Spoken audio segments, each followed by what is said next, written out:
Oke, mari kita langsung bahas aja nih. Di penjelasan kali ini, kita bakal mengurai sesuatu yang pasti udah nggak asing lagi buat Anda. Tarik ulur yang benar-benar melelahkan antara rasa urgensi yang luar biasa dengan pemikiran rasional di dalam otak ADHD kita. Pernah gak sih ngerasa daftar tugas Anda tuh seolah-olah lagi teriak, ngelambai-lambai, dan nuntut, pilih saya yang paling penting sekarang juga. Atau pas lagi asyik scrolling, tiba-tiba otak Anda bilang, wah kita butuh barang ini sekarang banget, buruan check out. Ya kan ada sama sekali nggak sendirian. Buat otak ADHD, semuanya itu rasanya harus diselesain detik ini juga, semuanya terasa darurat. Nah, biar kita bisa nembus kebisingan di kepala itu, ini rute kita hari ini. Kita mulai dari jebakan keputusan otak ADHD, terus mengenal aturan 5, membedah 4 rentang waktu, lihat contoh nyata sehari-hari, dan terakhir, gimana mulai langkah kecil Anda. Sip, kita masuk ke bagian pertama, jebakan keputusan otak ADHD. Kita bahas kenapa sih konsep waktu buat kita tuh kerasa cuma ada dua, sekarang dan bukan sekarang. Gini, kelelahan ngambil keputusan itu efeknya kerasa banget secara langsung.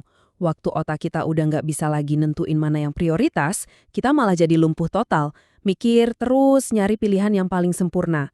Atau ujung-ujungnya kita malah ngehindarin tugas itu sama sekali karena udah terlalu kewalahan. Dan yang paling sering terjadi, kita nyerah sama impulsivitas demi dopamin instan. Kayak doom scrolling berjam-jam tanpa sadar. Lanjut ke bagian 2, yuk kita mengenal aturan 5. Ini benar-benar solusi praktis yang bisa jadi semacam tombol reset buat kekacauan tadi. Poin pentingnya ada di sini. Kerangka ini sebenarnya diadaptasi dari aturan 10-10-10 miliknya Suzy Welch, tapi disesuaikan secara khusus buat otak ADHD. Kenapa? Karena jujur aja ngebayangin 10 bulan ke depan itu terlalu abstrak dan kejauhan buat kita. Kita butuh rentang waktu yang lebih pendek dan nyata biar bisa divisualisasikan dengan jelas.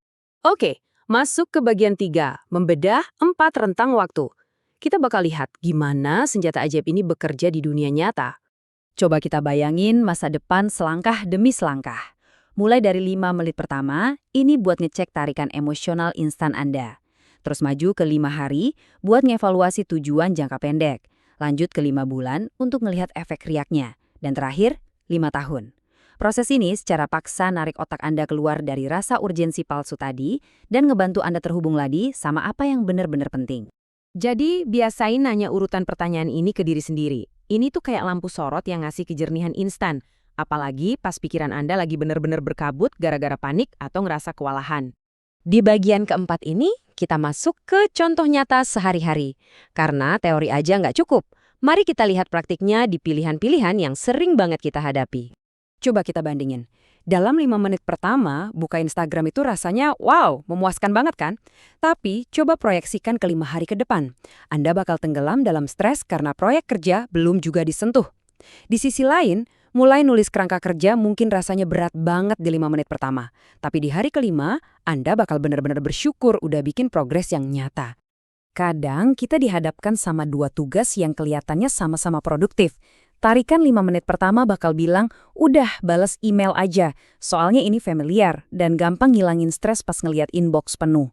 Tapi kalau kita pakai lensa 5 tahun, faktanya baca jurnal atau tinjauan pustaka yang nguras mental, itulah yang bakal ngebangun batu loncatan buat karir Anda. Nah, ini nih yang paling sering, belanja impulsif. Aturan 5 ini benar-benar penyelamat loh. Sensasi dopamin pas check out barang itu emang nyata banget. Tapi sensasi itu bakal hilang gitu aja di bulan kelima pas Anda sadar barang itu cuma numpuk berdebu di pojokan dan sama sekali nggak nyelesain masalah Anda. Sampai deh kita di bagian kelima, mulai langkah kecil Anda. Kita udah tahu betapa kerennya alat ini. Terus gimana cara mulainya tanpa bikin tambah pusing? Intinya, Anda nggak perlu ngubah hidup dalam semalam. Tes aja ke satu keputusan hari ini. Tulis pertanyaannya di sticky note atau omongin keras-keras ke teman. Buat memori kerja otak ADHD, ngucapin hal ini secara verbal itu ngebantu banget. Jadi hambatan buat praktekinnya tuh kecil banget. Kutipan ini bener-bener pas banget. Ingat ya, Anda tuh nggak lagi ngejar kesempurnaan. Anda cuma lagi ngasih jeda sebentar aja supaya bisa ngerebut kendali dan manggil balik otak rasional Anda. Nah, sekarang saya tantang Anda. Apapun yang rencananya bakal Anda lakuin, abis dengerin penjelasan ini selesai, coba deh evaluasi pakai aturan 5. Tanyain ke diri sendiri, apakah yang mau Anda lakuin 5 menit lagi ini bakal kerasa sepadan buat Anda 5 tahun ke depan? Makasih ya udah nemenin bahas ini, Dan selamat mempraktekkan jeda baru Anda.